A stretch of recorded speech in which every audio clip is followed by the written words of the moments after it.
Hi, this is Richard Black, and as you saw previously, that was a burnishing wheel that I've made that I use to burnish the edges on my belts and whatever edges I need burnishing on, holsters, gun belts. If you go to Tandy Leather or some of the other places, you can buy what's called these slickers, and you can also put these on a drill if you wanted to. This is a mandrel that goes onto a motor. Same principle, it just heats it up enough to burn the edges and it burnishes them real nice. This is real nice, but what I'm going to show you is a different type of one. And what it is this is 100% wool. You can go to a saddle shop or a harness shop if there's one in your area, or if you can find a place to order it, that'd be great. This is 1/2 inch. This is what they use for saddle pads. And you have to make sure it's 100% wool. You don't want any nylon fiber or anything in there that's going to burn or it's going to melt as you're using it. To do this, I want to take the 1/2 inch pad and I want to cut a 2-inch circle. And this is pretty clever. I didn't have a 2-inch hole punch, and the ones online that I saw were pretty expensive, all the way up almost to $200 for a 2-inch. So what I did is went to the hardware store, bought me a 2-inch galvanized pipe, threaded on both ends, and a 2-inch cap.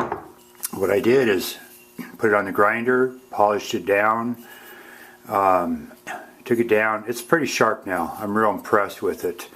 And then I can always take this off to take this stuff out, and for pounding.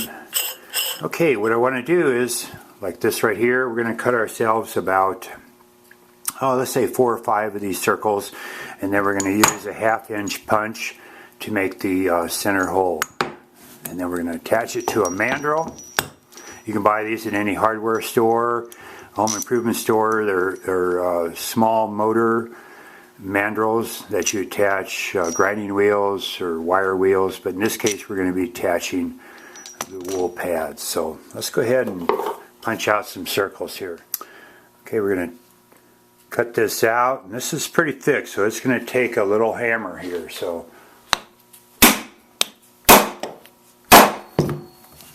not bad, not bad.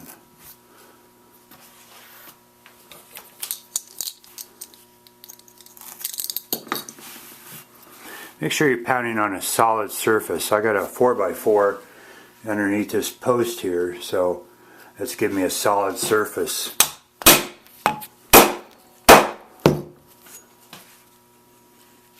One more whack.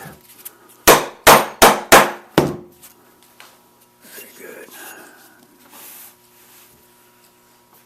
Very cheap tool here. I think it cost me 10 bucks.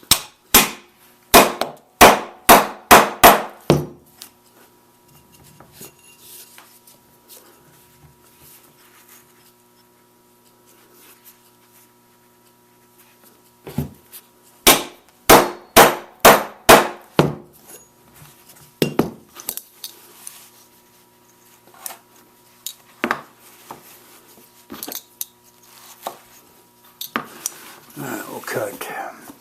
That's good. Okay. Now we'll go ahead and cut our 1/2 inch circles in the center. You can see this is shifted a little, so take your time, because this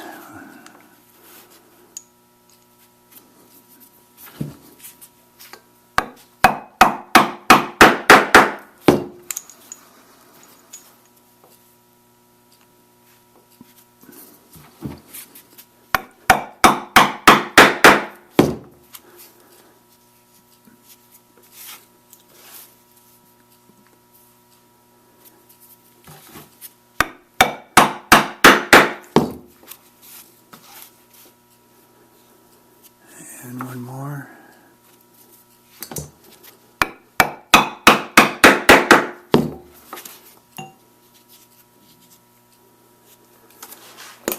Alright, there we go. We got 5 of these. Let's see how many we could put on the mandrel here.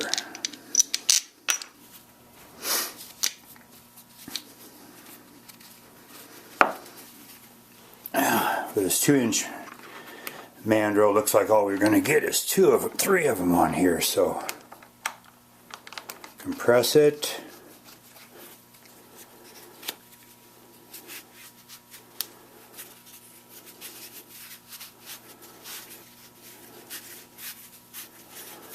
Alright, it'll even out as we turn it.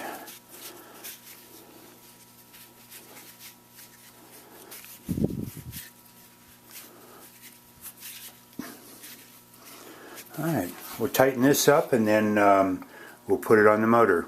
Let's go over to the motor. Alright, here I'm going to attach the mandrel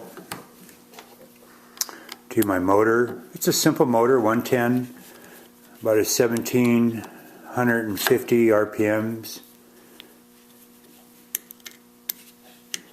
Tighten it up on here, and we'll true that up.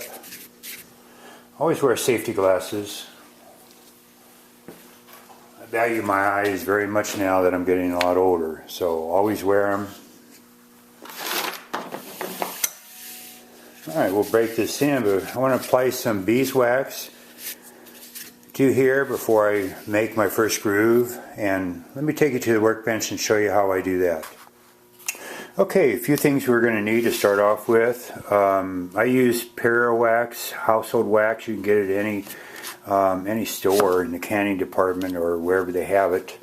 And I was lucky to be in New Mexico for a long time, and I was able to buy blocks of beeswax. That's what this is here. And these originally were about 12 inches long. You can see how deep they are, but when I need it, I just cut a slab off, and I think I have about 3 more bricks of this stuff, so it lasts a long time. And then I also use, not much, but I use a little of this Neat's Foot formula, non-greasy, so it doesn't, you don't get the greasy feel, but it adds a little, what I believe, like lanolin to my mixture. And what I do is melt this up in a little pan. It melts just nice and easy, and then I pour it in little plastic cups, put it in the refrigerator, and I'm ready to use. There I have it. And I'm going to put this now onto the wheel where I'm going to start burnishing. So let's go back to the wheel. Okay, let's break the wheel in. Don't forget your safety glasses. Get yourself a piece of this is a piece of scrap material that I use, the thickness that I use for my belts. It's a little over 1/4 inch thick. So I'm going to be I want to groove a hole in here that is approximately this thickness that I use for the burnishing. Here's my wax that I took out of the cup, and I'm going to apply it into an area here that I'm going to start with. And then I'll put my leather on there.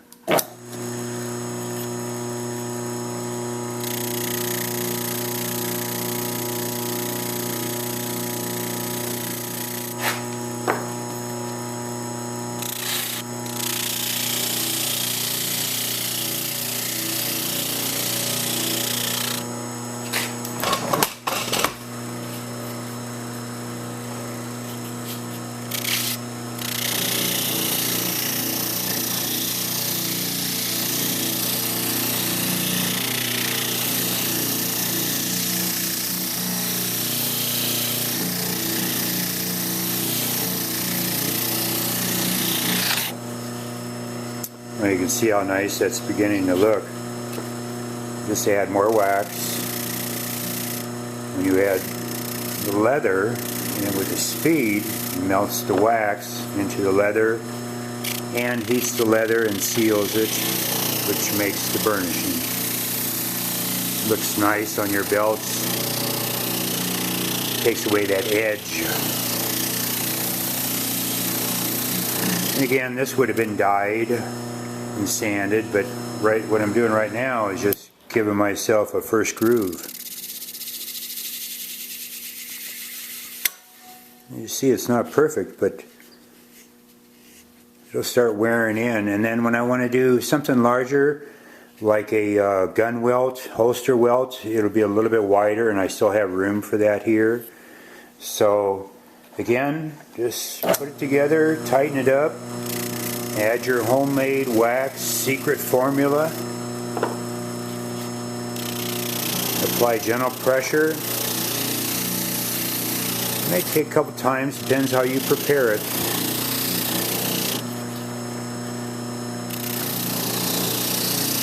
And you can keep this piece around for whenever you want to reinitialize your groove. Very nice. This is Richard Black. Happy leathering.